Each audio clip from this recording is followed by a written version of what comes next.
So if you've ever wondered how much experience it takes to be a travel nurse, then I'm sure you've had different answers on this topic. Because people will tell you anywhere between 1 year to 3 years, but I think we need to dive a little bit deeper into this. Let me know in the comments section, how much experience do you think should be adequate to be a travel nurse? I really want to know what you think about this. I'm Travel Nurse Rich, and by the end of this quick video, you should have a really good idea of how much experience you're going to need to be a successful travel nurse. So let's get into it. The first thing we really need to talk about is, why do they even have an experience requirement anyway? You would think that if you were really good at your job and you could already perform it by yourself independently, that you could be a travel nurse, right?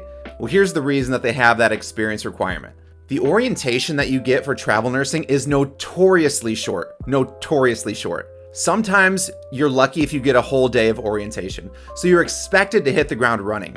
And it's very rare for a new nurse without a lot of experience to be able to do that at different facilities without somebody holding their hand. So if an agency can actually provide a travel nurse that has great experience, who's more confident and competent in all these little things, it's going to feel better for the nurse, it's going to feel better for the agency, and it's going to be even better for the hospital that you're going to help out. All right, so what counts as experience? Experience means literally nothing unless it's directly related to the specialty that you're going to be travel nursing in. So for instance, if you've been in the emergency department for 2 years, but now you want to go be an ICU nurse as a travel nurse, then those 2 years of ED experience means nothing, because they're going to want that experience in the ICU, which makes sense. But do you ever wonder why there are different numbers for how much experience you need? Why you don't just have a solid, you need exactly 2 years or something like that? Well, the reason for that is because there are multiple places that are trying to define how much experience you need. The first people that are defining experience are the hospital themselves. They have to figure out how much experience they want a nurse to come in to be a travel nurse for them.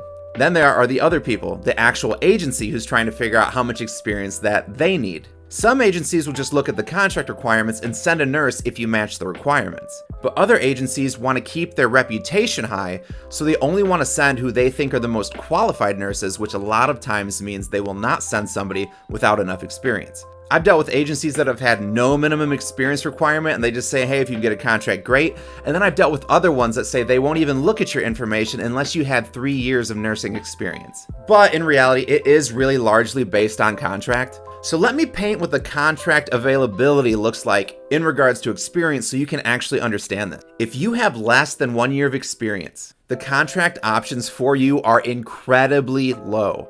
I've heard of a nurse with only like 6 to 9 months of experience getting a contract.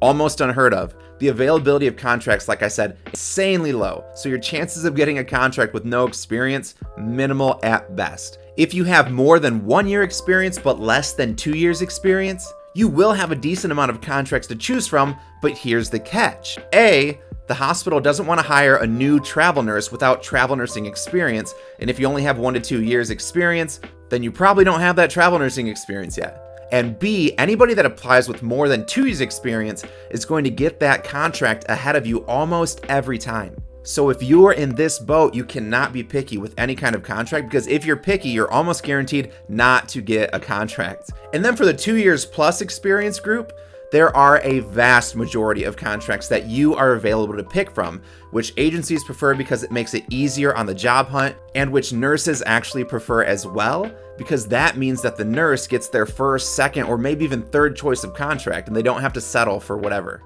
And obviously the hospital prefers this too. So with all that said, what is the best answer when someone asks you how much experience do you need for travel nursing? Putting it all together, the best answer seems to be you need a minimum of 1 year of experience in the specialty you plan on doing travel nursing in. But if you have 2 years, it's going to open up a lot more contracts and a lot more availability and make your journey to travel nursing significantly easier. So in reality, pick whatever you think that you are adequately prepared for. That way you can get the contract that you want, you can actually have a good travel nursing experience, and you can do it for years to come. And I just made a video about reacting to old travel nurse tips. It's probably one of my favorite videos that I've made so far. I'm going to show it right here. Go ahead and click that, give it a like, subscribe. Thank you guys so much for your time. See you later.